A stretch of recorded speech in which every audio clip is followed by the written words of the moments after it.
Before the human race harnessed the power of fire, there was only darkness, an inky black foreboding abyss that concealed danger, mystery, and fear. Into that darkness brave men would not venture, for as the map says, here there be monsters.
Good evening and welcome to Here There Be Monsters podcast. I am your captain, Derek Hayes. Tonight I'm going to play a few calls regarding mysterious people, or strangers if you will. But before we do this, let's do a little house cleaning. I need to hear from you.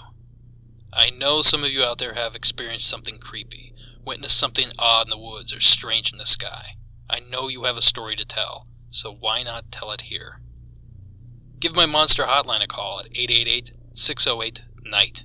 That's 888-608-6444. It's very easy to call in. The call is toll-free, it will only take a few minutes, and you don't have to talk to anyone. Simply leave your story when prompted, and you're done. So please consider sharing your story with us. Now, on with the show. The human race is programmed to recognize familiarity. The brain searches its surroundings for patterns, a mother's face, a familiar scent, or a loved one's voice. As comforting as these experiences can be, there's a dark side of recognition. Have you ever made eye contact with a person only to get shivers down your spine? Or felt a chill when a stranger walks by? Worse yet, have you ever found yourself in a situation where you can only catch a glimpse of someone or something that you swear shouldn't even be there? Strangers are part of our everyday life. They prepare our food, drive our buses, police our streets, and even deliver packages to our front door. We are dependent upon these mysterious people to march civilization forward. But how do we know these people can be trusted? How do we know that these are even people at all? Tonight, we explore 3 stories that raise that very question. If these strangers are people, what are they doing here? If they're not people, well, what are they? Our first call comes to us from a police officer in Texas. Hey, I wanted to share a story with you about an experience that happened to me while I was on patrol as a rookie. It was about 6 years ago. I'm working as a police officer, and I was working the night shift, and I was sent to a disturbance in progress. And when I arrived on scene, I made contact with the reporting party who lived in a duplex. 1 building, 2 homes side by side, and she said that she called because she's heard a disturbance coming from next door. Some banging on the walls, some screaming, sounded like a female's voice. And when she was telling me this, she said it was her understanding that there's nobody who lives next door, or at least there's not supposed to be. So I took her information, and as she was telling me what was going on, I heard what sounded like a commotion. And it was muffled. I heard some screaming. I could tell it was coming from through the wall, not from anywhere inside of the side of the house that we were in. So I called for additional units to come out and help me because we were going to go in the house next door. It sounded like there was somebody who needed help.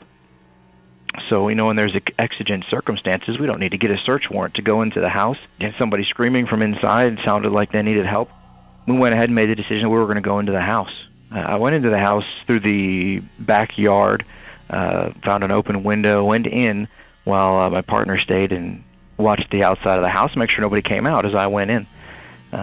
Went through the house. There was not a piece of furniture, didn't even find a person inside. I even had my partner come in and help me check the attic to make sure there was nobody hiding upstairs trying to play a trick on us. I never did find out where the commotion was coming from, the banging on the walls, the screams that I heard myself coming from the adjacent home in the duplex there. And I wanted to share that story with you guys. Thank you for that call. I don't know what would be scarier in that situation. Entering the home and finding no one, or entering the home and finding someone. I've heard many stories like this over the years. Tales like this are often accredited to something called residual haunting, which is the notion that a traumatic event took place at a location and that overwhelmingly negative energy has imprinted on that location, allowing it to be replayed in one form or another. It's not hard to imagine this being the case for this particular caller's story. Perhaps a struggle did occur years ago. Things got violent and someone was hurt or even killed. That energy, strong and negative, has engraved itself on that location, and when conditions are right, it plays itself over and over again. I'd be curious to know what the weather conditions were that evening. More specifically, had there been an electrical storm, or something that would allow for that particular energy to build up. Of course, this is all spitballing. It's just as likely that two people were actually arguing inside, and when they heard the officer approach, they simply grabbed their stuff and ducked out a window out of sight. But then again, I wasn't there. Thanks again for that call. The next tale was found on Ranker.com under the WTF Stories You've Gotta Read collection titled, Park Rangers Describe the Creepiest Things They've Ever Seen. The story in question is listed as number 1 and is titled Mysterious Stranger Stalks Camp at Night. Here's that story.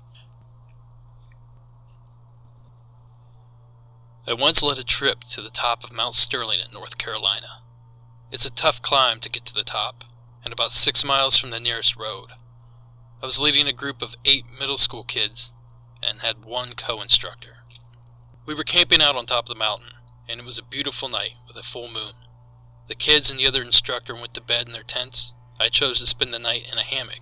I was really into a book I was reading, so I stayed up and read until about 10:30 p.m.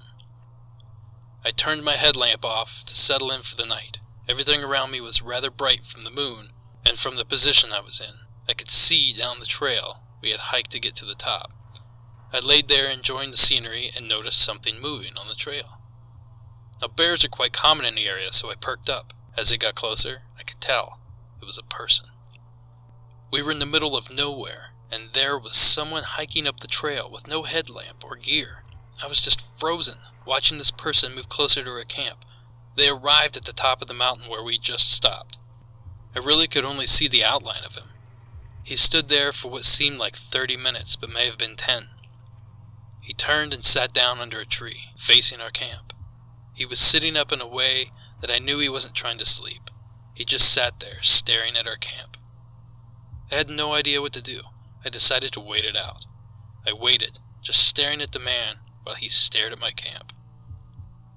This went on until about 3:30 a.m. Then he stood up, took a moment to survey my camp a few minutes longer, and then went back down the trail he came up.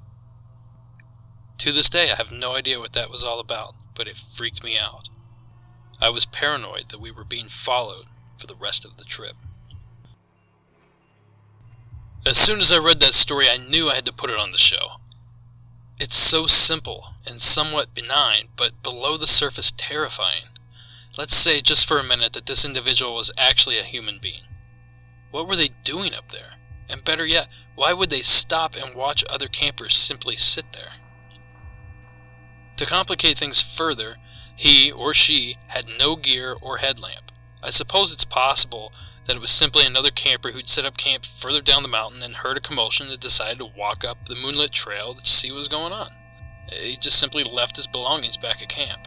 But why would he sit and watch for so long? What would be the point of that?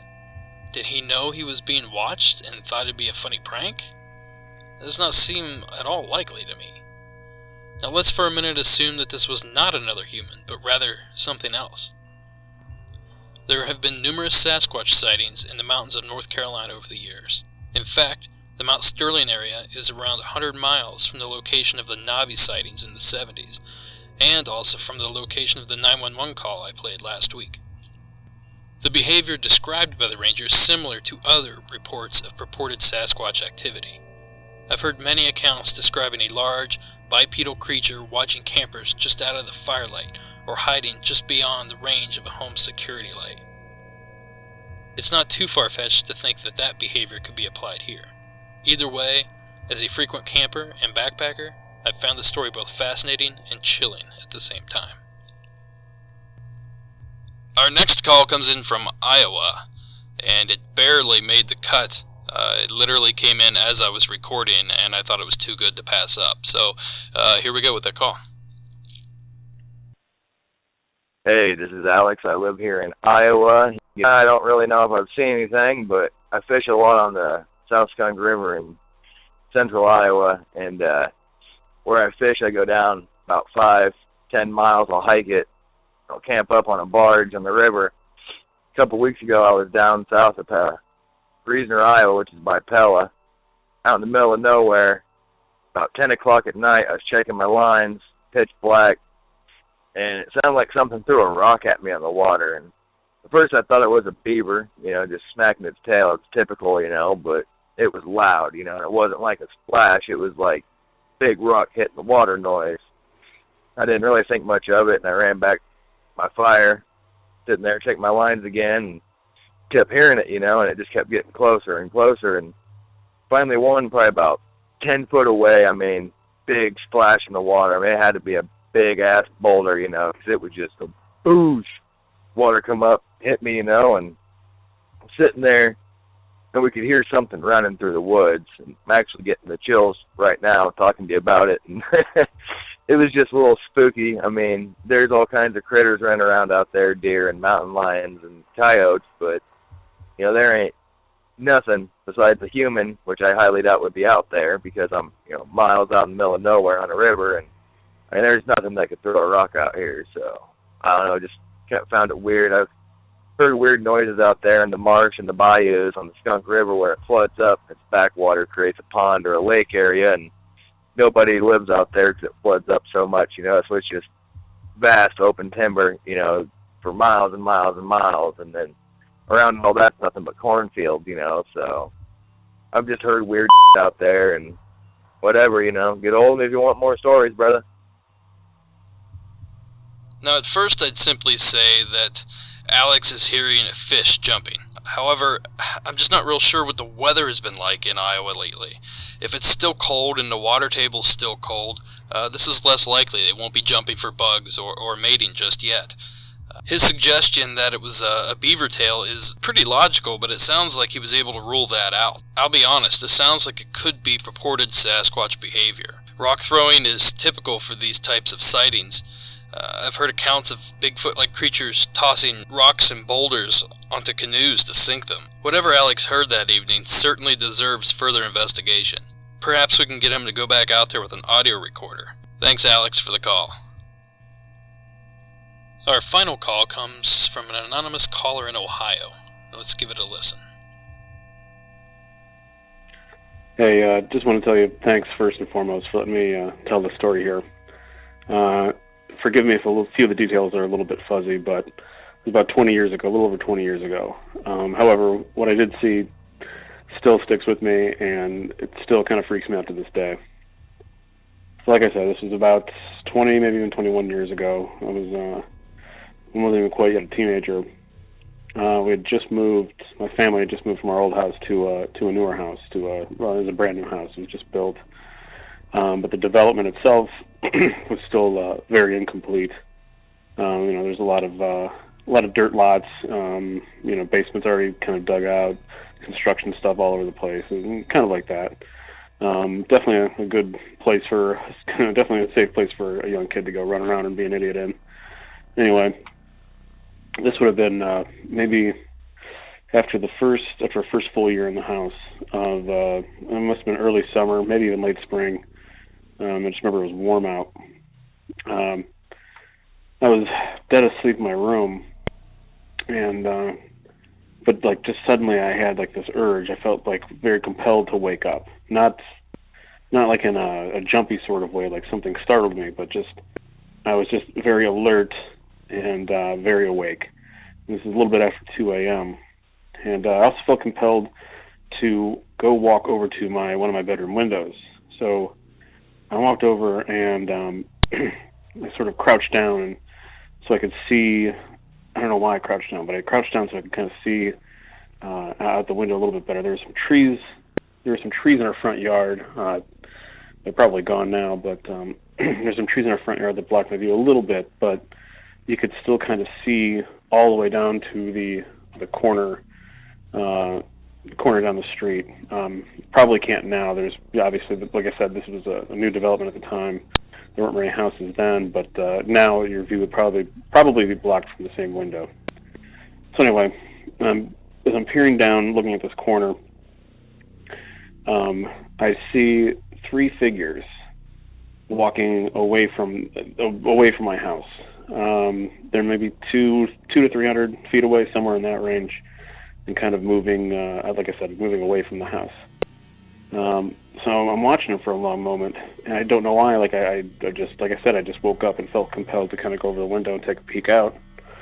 And as I'm watching these figures, I notice that I just can't glean any detail. I mean, there's even a street light kind of down the street a ways, but it's just like it's not enough light for me to make out exactly who or what was walking down the street. But I could see more or less the dark outlines of like people. But it was really strange. As I was watching them, I noticed that they were all moving in unison, like almost like perfectly synced together. They're sort of in like not quite a straight line, almost like an angled line, walking down what would become the sidewalk, but it was just kind of like a dirt path at the time. And they were also very, very slow. Even though they were moving kind of constantly, it didn't seem like any of their movements were in any kind of hurry. They just sort of almost like glided down the street. So I'm watching them for a very long moment, and all 3 of them stop. And I don't know how to explain it. Even though I couldn't really make out any detail, I could tell that they all sort of turned their heads to look at me. There's nothing else on the street. There's no cars. There's no other people walking around. Like I said, it was new development. There wasn't much really out by where we lived at that point in time. And all 3 of them at the same time, though, like I said, they moved in unison. They craned their heads, at least as far as I could tell, to look at me. And like I said, they all moved in unison, so I could kind of see the movements happening at the same time. And we had that weird moment where I knew they were watching me, and they knew I was watching them. It was just kind of a weird, kind of tense moment. I didn't know what to do. I just kind of sat there and just kept staring. And then everything just kind of went blank, like not in like a pass-out kind of way. I just felt like a very long blink. And when I opened my eyes again, I was still in the same position, kind of kneeling down, looking out the window. My face was like pressed up against the glass of the window. And instead of 2 a.m., it was just about 9 a.m., maybe just a little bit before 9 a.m. I had blinked and misplaced about 7 hours worth of time. It was in daylight, obviously. There was weird figures at the end of the street by the corner.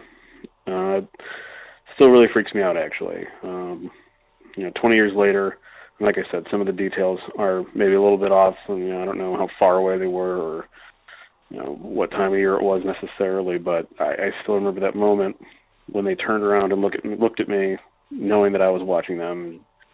Still kind of runs chills up my spine. Anyway, thanks for letting me tell a story. Hopefully I don't experience anything like that ever again. I don't even know what to make for this call, but several scenarios go through my head. He was young. Perhaps he was simply dreaming that he saw the figures. He'd already been asleep before the story began and seemingly fell asleep during. Could it possibly have been simply a group of people walking down the street and his young eyes and young imagination played a few tricks on him? It's not uncommon to see people walking late on warm days. Given that this was at night at a distance from a funny angle, it's entirely possible. But here's where my theories get a little strange. My first thought when hearing the story is that since the development is new, maybe these people have returned to an area to find houses where something else might have stood previously. Perhaps it was part of some religious ritual, or more innocently, just a hangout spot for local teenagers. But that doesn't dismiss the weird movements, nor does it explain away the missing time the caller experienced. I can't help but notice the encounter has many characteristics of an alien abduction. The strange urge to wake up and look outside, witnessing strange figures but unable to look away, missing time. Is it feasible that our caller was abducted and these memories are the extent of his recollection? Perhaps we will never know, but I do appreciate you calling in. So that about wraps it up for the evening. I'd like to thank you all for listening. Before I go, I want to give a shout out to the guys over at cryptopia.us. They've been very supportive of my show. So if you're craving some weird news, monster breakdowns, or interviews, go check them out. That's cryptopia.us. I want to remind you to check out the Facebook page. Just search Here There Be Monsters Podcast. And also follow us on Instagram, also at Here There Be Monsters Podcast. If you have a story to submit but you don't really want to call in, head on over to our website at www.heretherebemonsterspodcast.com and go to the sightings section. There you'll find our email and a new feature, a completely anonymous submission field for you to submit your tale. Simply fill it out, click send, and I'll get it. Finally, help keep the show going. I have an Etsy shop where I create pieces based on obscure historical events, people, places, some horror, some serial killer inspired pieces. Head on over to Etsy and search for the Rag and Bone Emporium. Now use N as in Nancy, not A-N-D. Have a look. All purchases, big and small, will help keep the episodes coming. That's it, folks. Thanks again for listening. Have a great night. I will see you next week.